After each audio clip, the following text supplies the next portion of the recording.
Okay. Welcome everyone to the 9 a.m. meeting of the BOCC. We got Mr. Hal Palmer here with us today to lead us in invocation. I'll turn it over to Hal. Thank you, Chairman Rick. Russ says, God morning to you and all in Kelly. Dear Lord, we just want to thank you for the government that you set up for us. Thank you for those that are willing to serve, willing to observe, and willing to record the minutes of this meeting. We would ask that you would bless each and every action and help this county become the county that you want it to be. And would bless this meeting in Jesus' name. Amen. Amen. Thank you. If you want to rise for the pledge. I pledge allegiance to the flag of the United States of America and to the republic for which it stands, one nation, under God, indivisible, with liberty and justice for all. Okay, it's probably a pretty short agenda today. Commissioner Rader is out the rest of the week herding church kids at camp, so you're stuck with Commissioner Farrell and I today. Minutes, I'd entertain a motion to approve the minutes. I move approval of the minutes. July 9th. Make sure your mic's on. Yeah. Okay. Okay, we have a motion to approve the minutes of July 7th to 9th. Any comments, corrections, or anything you see on that? I'm not seeing anything on my pad. Okay, we'll call for a vote. Those in favor? Aye. Thank you. I'll run down consent agenda. Should be fairly straightforward. Call for hearings. We have a call for hearing to amend chapter 6.12 for the animal control scheduled for August 19th, 2025. That'll be at 9:30. We've amended the dangerous dog section of that, which I think was 6.13. Don't quote me on that, but and they found some things that need to be up to date in 6.12. They were in last week and kind of went over those there. So we'll have a public hearing on that. Agreements, contracts, bid awards. We have a contract amendment with the state of Washington Department of Corrections to house offenders and extend through June 30th, 2027. And to amend the per diem rate to $114.49. They do an annual review of the contract, and if there needs to be a rate change, it gets set into place. Pretty much the rate is pretty much what the state's going to tell you, so that's kind of where we're at on that, but that's what it is. Item number 3 has actually been pulled. That one's not ready yet. The note I got was the insurance has not been finalized yet, so we're pulling item 3 is not part of the consent agenda. We're pulling that one out of there. Southwest Washington Regional Airport 2025 operating budget.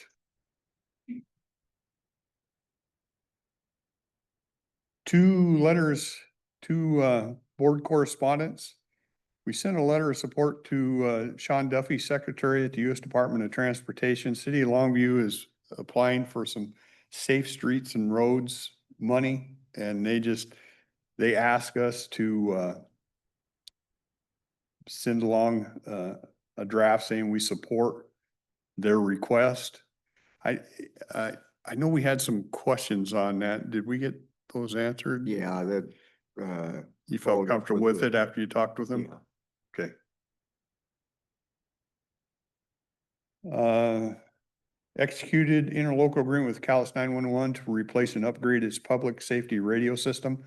Total amount of $123,193. I think you've heard some stuff on that in the past. Calais 911 is upgrading their radios. Our radios are way old and out of date, and we need to upgrade ours that we use for public works and different things. And so we put an interlocal agreement with Calais 911, so the bid will all include, we don't have to go out and bid our own price, so it'll be included with a larger bid. Vouchers last week in amount of $4,507,103.86. And that's consent agenda. Any questions, comments on that?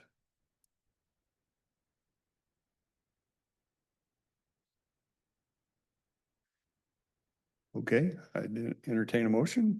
I move approval of the consent agenda. Okay, we have a motion to approve the consent agenda as presented. Remember, item 3 is not part of it this week. Okay, just as a reminder.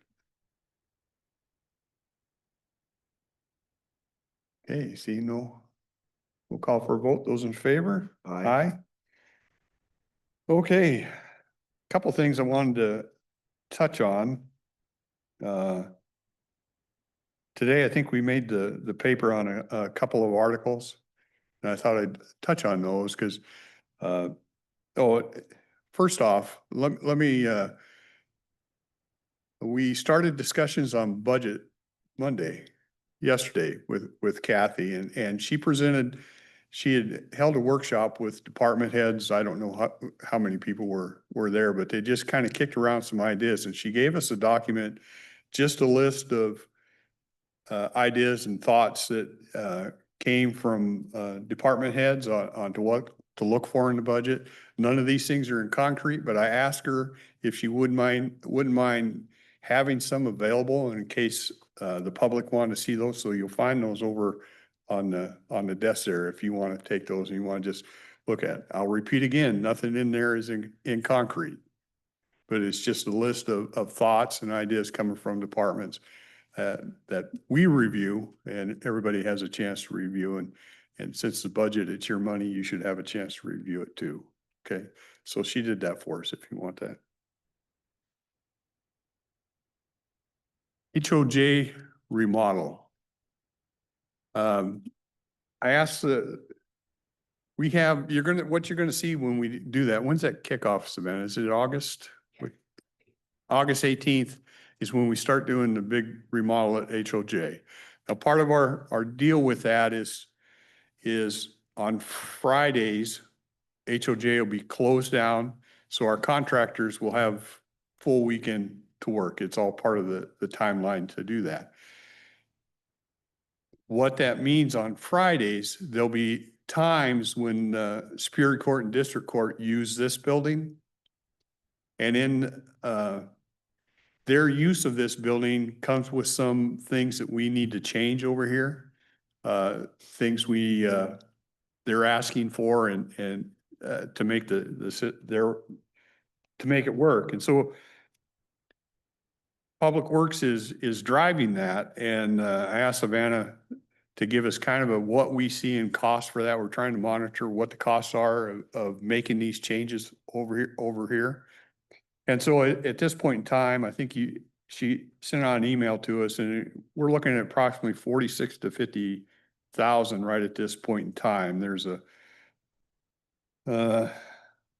we need to do some audio visual in the meeting room over there for District Court is basically going to use that, the big meeting room. I think Superior Court will use here. Yeah, maybe I can have her trade places with you, Hal. Thank you. I'm trying to relay all this stuff. Security measures. Yeah. Is it okay to ask you to give you a brief rundown of what it's going to look like? Yeah, absolutely. Okay. Good morning, Savannah Clement, Public Services. So yeah, Commissioner Dahl was correct. So we'll be utilizing both the Commissioner's hearing room for Superior Court on Fridays. And then the general meeting room right across the hall will be used for District Court.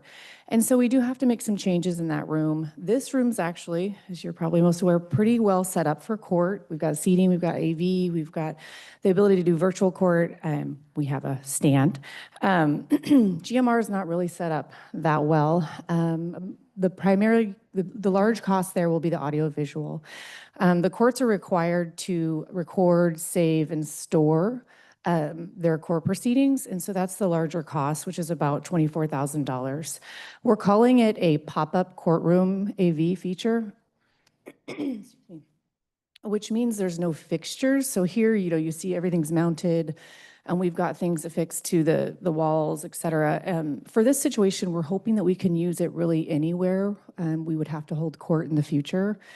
So it'll be kind of like a mobile, again, pop-up courtroom. So if there was an emergency at the Hall of Justice, or we couldn't hold court there for whatever reason, we would be able to mobilize that really anywhere that we could functionally hold court. So that's the higher cost there. And these costs are outside of the HVAC replacement project scope. So that's why we want to make sure we brought it to the board and budget, so that we can make sure we include those costs moving forward. And it's about $50,000. Those other costs, if you want me to continue, the remaining costs are a baggage scanner. So we actually only have two. One's used at the jail for court, and the other one's used at the Hall of Justice. And so we would need a baggage scanner here. And so we're looking at the most cost-effective ways to do that. If it's a longer-term lease, or if we spend an extra couple $1,000s and want to own the baggage scanner instead of leasing. So we're kind of bringing that to Kathy and the budget team to consider what our options are, making sure we would have a use for a third one. It wouldn't just be a piece of equipment kind of hanging around. So I reached out to the event center to see if they had a use for potential baggage scanner, if we decided to purchase one. Some of the other smaller costs are we have to actually build a platform for the judges, so that they're able to be a little bit above the crowd so they can see, kind of like you guys are right now, which would only be about the height of a step. So that would be an added cost as well. Yeah, obviously we want to monitor this stuff, and I want you to know what's going on over here. But I think the option is that you only have people working part-time or something on Friday over there, and you extend their work over there. I think the cost of that may outweigh some of what we do over here. So we want to pay attention to this, but I think it's, at this point in time, it's the right way to go and make it work. Mhm. Did you I have a question? question. Absolutely, go ahead. Excuse me.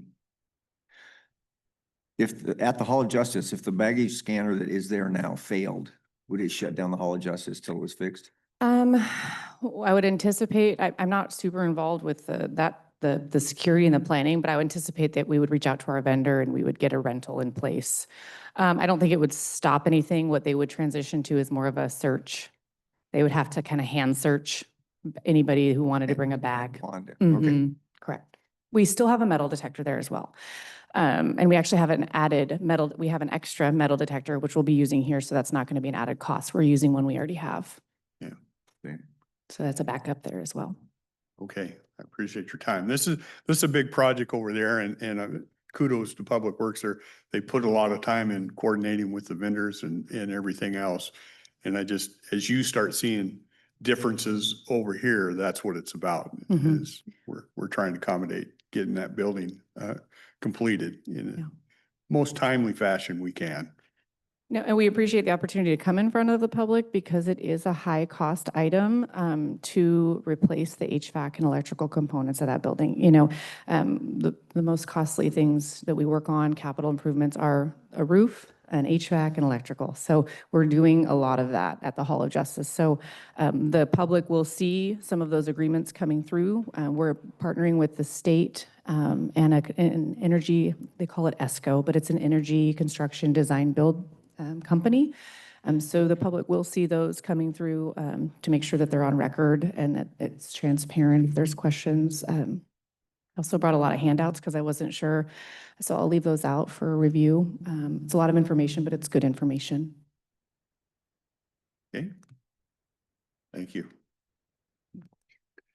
A couple articles came out today. I read one. One was on Sanctuary County. We had a discussion as a board on that because Lewis County went into a process. They basically did a resolution on Sanctuary County. And when I was reading about it and read through the resolution, their concerns were that they would lose, I think the paper said this morning, over $30 million in federal funds if the federal government shut off funds. And so we were trying to decide, is that, it's a concern. The feds can shut off funds anytime they want. I don't really have control over them. There's not much we can do, except Steve and I can get up and scream and holler at them, but that's about it. And is the process of going through that, is it making a difference, or is it just, yeah, I hate that word, and they used it today, and I said it, political grandstanding, but I mean it in the sense that anytime you see something in this arena, you wonder how much it is trying to make a political point versus how much is an actual thing that's trying to be fixed. I always try to figure out where that is on the spectrum. And when I read through the resolution, and our legal counsel chimed in on their resolution, it basically just, it doesn't change the law. We're the same. The county does not have any policy, ordinance, or resolution that prohibits or limits cooperation with federal immigration enforcement. We have that in Calais County. It's no different. So they basically, what they're saying up there, they did a resolution that just says, we are not a sanctuary county, but we'll comply with the laws. So I didn't see a whole lot of meat on that. And is it something that we talked about it? Is it something worth tackling at this point in time? When we got other things on, and we said at this point in time, I think we monitor it, but it's not, we don't see it. I don't see a benefit from it. We don't, number one, we don't get over 30 million from the feds. The funds we get from the feds are usually construction type projects, your FISP passage, and a lot of those funds go through the state and then down to us. So if the feds get in a battle with the state, which our state seems to be, have a propensity of trying to battle the feds, there's not a lot that Calais County can do anyway. The funds we've gotten directly from the Fed were, in my knowledge, were ARPA funds that came to us, and those came to us 21, 22, somewhere in that area. I mean, and we've assigned those funds to different projects, and projects will work through and they'll get paid out of there. I would assume the Fed funds we have are all construction, like the bridges out in Pleasant Hill Road, the bridge at Tower Road, some of the FISP passage, the culverts you see, those type of things. We don't really, if we get any operating funds from the feds, it's real small. It's almost nil. So that's a little deeper insight into the story you'll see. We'll comply with any law that's out there. It won't change. Lewis County isn't changing anything either, other than just trying to say we're not. The other item you'll see up is there was, and I didn't have a chance to read this one, but there was a discussion on, came to us from the Office of Financial Management that Calais County is estimated to be above 100 residents per square mile, which takes us out of a rural designation. When you're in rural designation, you get a 6.5% of sales tax goes to the state of Washington. And if you're a rural designated county, counties, they get a rebate of those of 1/10. 1/10 of that comes back to the county. We can use it for rural development. Rural development mean infrastructure. We've used it on parks that public can use, those type of things. And over the years, we've probably spent, I think, around $30 million on different projects. We've done things down at Port of Longview. We've extended water lines and stuff for Castle Rock. We've helped Kalama with their water system capacity. We have one out this year for Port of Longview for their rail extension project. They're all projects that we've used to, and prior commissioners to us have tried to set those funds up for something that it's tangible, something that will help development in the future, and something that is beneficial to the public, not just salaries and benefits and those type of things. So if we lose those funds, we get about 2.8 to 3 million a year on that. It will be a dent in some of the things we can do. It's not funds we use for operation of the county. It's funds that we take advantage of and rebate back to our cities and and our ports for help.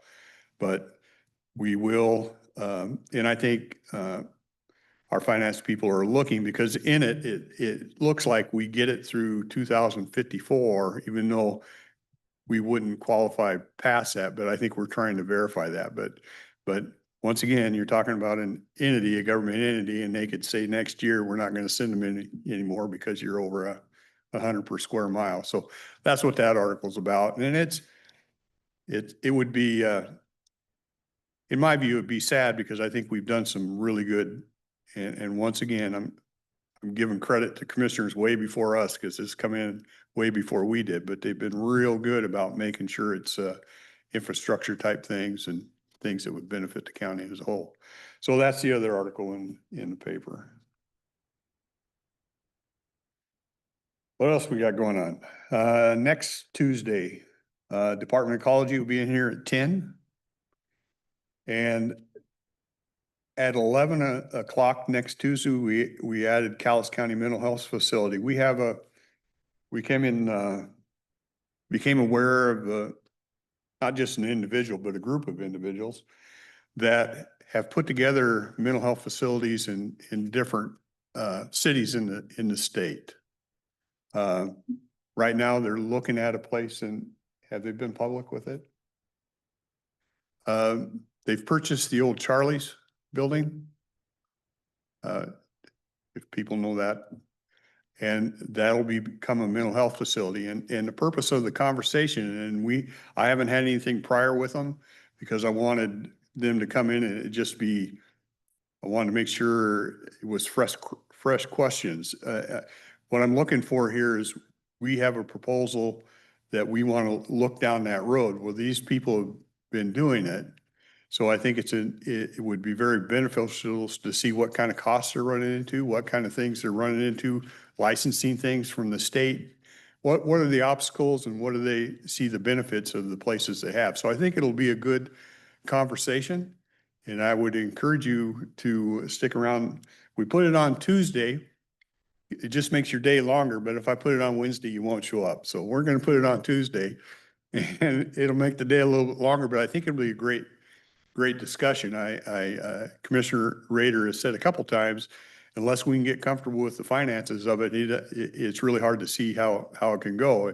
And I think they can give us some insight of the hurdles they see, and what it's like dealing with the state of Washington in doing this. So I think it'll be a good thing, and hopefully you'll be in attendance for that. Did I miss anything? Anything you want to add? 29th is Board of Health. 29th is Board of Health, yeah. Okay, with that, we'll open it up to you. Unless I answered all your questions.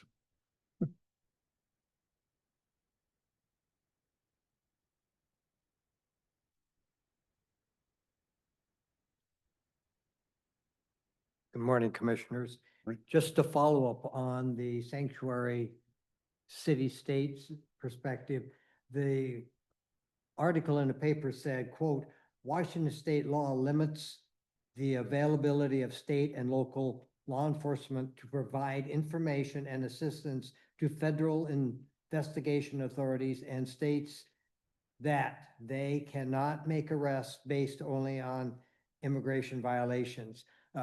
It just opens the kind of the can of worms. It says, what is the limitation? And we have state laws, we have federal laws, and where do we stand? It would be, I don't know that you're going to have the answers, but it would be beneficial to the community if our county sheriff would have a kind of a public session, maybe even one here, that kind of states, where do we stand in this city, county, and in the state, between state and federal laws, and the enforcement of those, or non-enforcement of those. Yeah, Ron, that's a good point. And what further cements it is a good point is, you can't find a universal definition for what a sanctuary city or a sanctuary state is. It seems to be all over the board, and kind of what people want it to be. So we can ask the sheriff, and maybe come and kind of give his views on how they look at that, and how they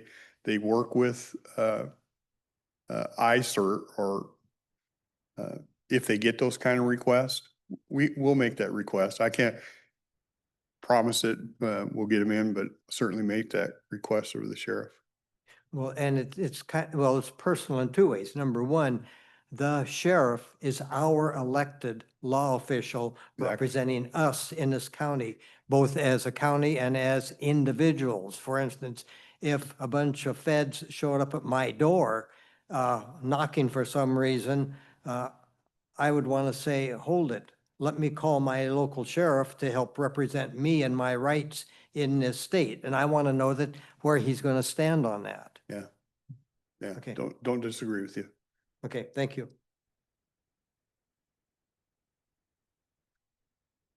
Are you coming up, Tim? Okay.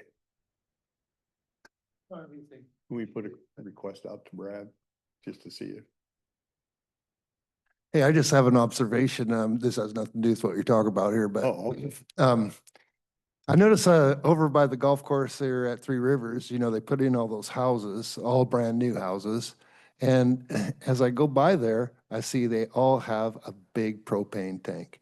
Now, didn't we have to go through a code revision to make sure that we weren't using gas anymore? Sounds like they must have got some kind of workaround, you know? Those are all, that's not county, is it? That's city of Kelso? Is that City of Kelso there? That's city of Kelso there. And I know there was. Yeah, but I thought that they had was, I thought that passed was a some state. stuff on natural gas and we had been, I don't know that we changed a whole lot actually in county here, Tim. I- Yeah.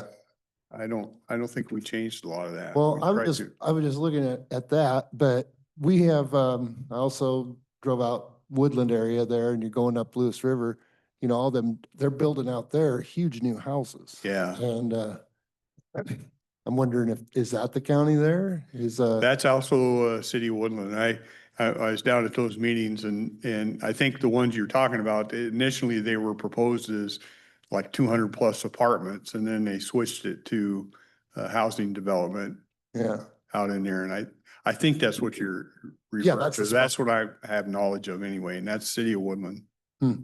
Yeah, that's gonna add a lot more cars to that one spot. You know, Anytime you add cars on that highway there, it's a problem, yeah, right? even one. And as I'm looking at the number of units they're projecting to put in there, you're looking at maybe 800 to 1,000 more cars coming into that one spot. Yeah.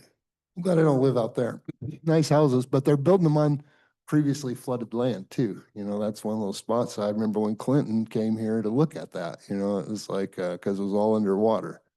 And viewing that stuff in Texas, I'm looking at this from a board of the planning commission, you know, it's like, so I found the propane thing kind of funny out there, seeing as how we had work around that. I don't think they're heating water with it, but I think those tanks are for cooking, but I guess that don't really matter here. I think that's for Yeah, their stovetops. I I don't haven't see the really- vents coming out for a hot water heater for Yeah. being on gas, but there's that. And then two more things that are more national level stuff, I guess you might say, but Epstein didn't kill himself and we're funding genocide.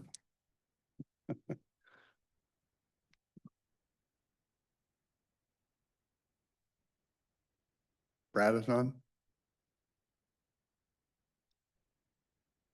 Brad?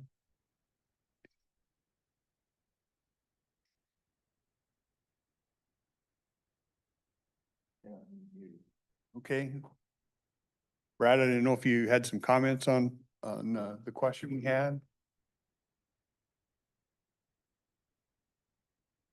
There it is. Well, good morning. No, I'm not sure what the topic was, to be honest with you. So,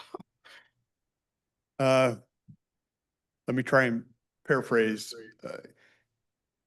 Ron, it was basically your relationship with ICE and how you interact with them, because we've seen Lewis County looked at, or they did a resolution on Sanctuary City.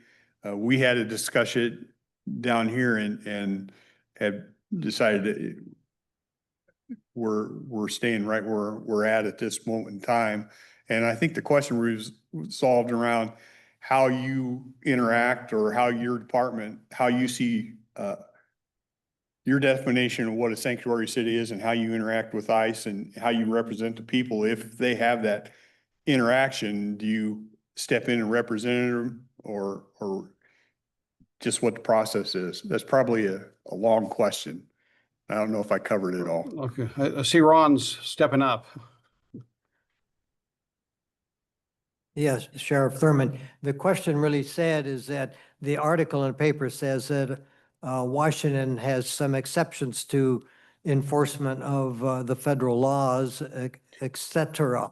And so what we as the citizens don't understand, the sanctuary city, sanctuary state, and where we really stand. And that's, we're not going to know the answer to that. But I look to you and your department. You are my elected law enforcement official for the county and representing us more on, and I'll just take it as a personal basis. So if, and I'll just use it generically, if some feds showed up at my door knocking on it, demanding this or that, and I say, I don't know what in the heck's going on here. I have no idea.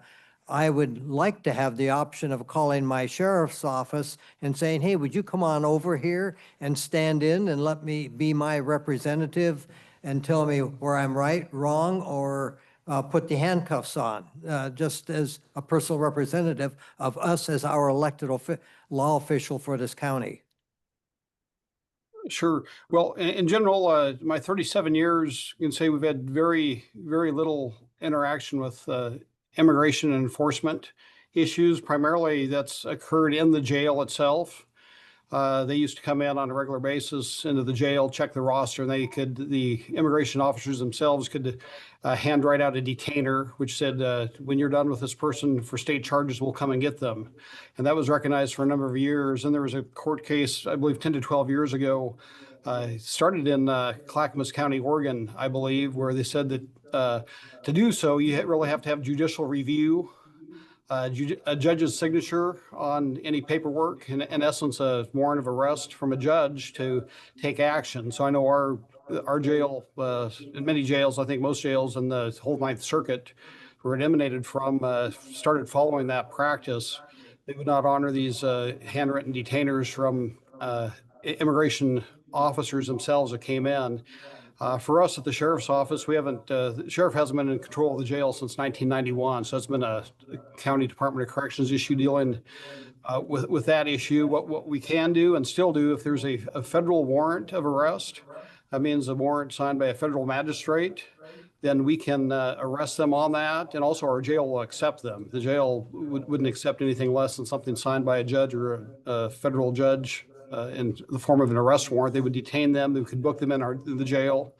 And then the feds would come and get them and take them to one of their facilities in the region. So as far as that, as far as them being active in the field, I've not known or heard anything about ICE being active in our community, coming in on their own or taking any enforcement action. I've not heard of any of that occurring or going on. They've not asked for our help. And essentially, I guess my position would be if they came in, they do have federal authority. The U.S. Constitution is the supreme law of the land, so they do have legal authority to come in and exercise their rights under the federal Constitution. Our role in that would be for a public safety role. If they ask us to step in, if they're doing something basically to ensure the safety of not only themselves but the citizens involved as well. And that, again, that has not happened either at this point. And I know I did read the Lewis County resolution, and Mr. Jensen at the prosecutor's office did send it out to myself and the commissioners on that, just stating that they are not a sanctuary county. I think we are not a sanctuary county either by any definition either. There was a state law passed a few years back, Keep Washington Working Act, which did essentially handcuff law enforcement and state agencies from cooperating with federal authorities, given information such as driver's license records and any data that we might have and that we have in our database, sharing that with them kind of really prevented us from doing that. But by and large, ICE operates on their own. And like I said, they have not asked for direct assistance from us to cooperate or be part of their enforcement actions at this point. So hopefully, did that answer your question, Mr. Dahl or Mr. Kozlowski? Well, it would, as you mentioned, the Constitution, the first and preeminent one for me is we live in a society, hopefully, that we are innocent until proven guilty. That certainly seems challenged at times here. But anyway, I'd like to be able to stand on that and say, hey, if I'm at my door or in my car and being challenged, somebody's alleging, and I'm using me, but it could be any of us citizens, that we've done something, whatever, that we could actually count on our local sheriff also to help defend that right and say, hey, this person is innocent until proven guilty, and that this is the procedure that will go through to assure that. You know, if that were to arise and people were, you know, ask us to intervene or step in, we would certainly do so. I mean, verify the credentials of any outside authorities, whether they be federal or from other counties, or even out-of-state officers that come here. That happens on occasion as well. We certainly want to verify their identity and make sure they have the legal authority to do what they're doing. Some cases we consult with a prosecuting attorney on cases like that. The one that comes up from time to time is out-of-state custody orders, like where a parent has brought kids to Washington State, and there's an out-of-state custody order that they violated. So there's a process we have to go through with that, to get the out-of-state order here, run it through our courts before we can take action on behalf of the parent from the other state who's been denied their rights have been awarded by a court there. So there is interaction between ourselves, a prosecutor, and the courts on situations like this. And it's essentially a case-by-case basis without specifics. It depends on each individual case that would arise. Very good, thank you. And you said some key words that we would, as an individual, wouldn't know, to verify credentials and other things of individuals showing up, that they are both credentialed and have the authority to do what they're doing at that point. So thank you. Thank you, Sheriff. You're welcome. Anything else? Okay, see nothing else. As always, we thank you for participating. It's your government. We appreciate your time. We will adjourn.